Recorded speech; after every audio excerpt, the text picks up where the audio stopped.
പേടികളിൽ ഏറ്റവും മോശമായിട്ടുള്ള പേടി കംഫർട്ട് സോൺ ബ്രേക്ക് ചെയ്യാനുള്ള പേടിയാണ്. ലൈഫിൽ റിസ്ക് എടുക്കാനുള്ള പേടിയാണ്. റെസ്പോൺസിബിലിറ്റി ഏറ്റെടുക്കാനുള്ള പേടിയാണ്.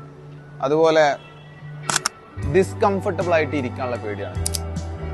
നമുക്ക് നമ്മുടെ വീടുകളിൽ മാത്രം ഇരിക്കുക, അതല്ല നമ്മുടെ ഒരു മറ്റൊരു സ്ഥലത്തേക്ക് മാറി താമസിക്കാനൊക്കെ ഭയങ്കരമായിട്ടുള്ള പേടിയുണ്ടല്ലോ. ഇത് നിങ്ങളുടെ ലൈഫിലെ പ്രൊഡക്ടിവിറ്റിയെ ഭയങ്കരമായിട്ട് ബാധിക്കും. ലൈഫിൽ സക്സസ്ഫുൾ ആവാനുള്ള സാധ്യതകളെ എല്ലാം തകർത്തത്. ഇതെല്ലാം ചെയ്ത ആളുകൾ മാത്രമേ ലൈഫിൽ ഡിസ്കംഫർട്ടബിൾ ആയിട്ടുള്ള, റെസ്പോൺസിബിലിറ്റി ഏറ്റെടുത്തിട്ടുള്ള, റിസ്ക് ഏറ്റെടുത്തിട്ടുള്ള ആളുകൾ മാത്രമേ ലൈഫിൽ വിജയിച്ച ചരിത്രമുള്ളൂ. So B uncomfortable.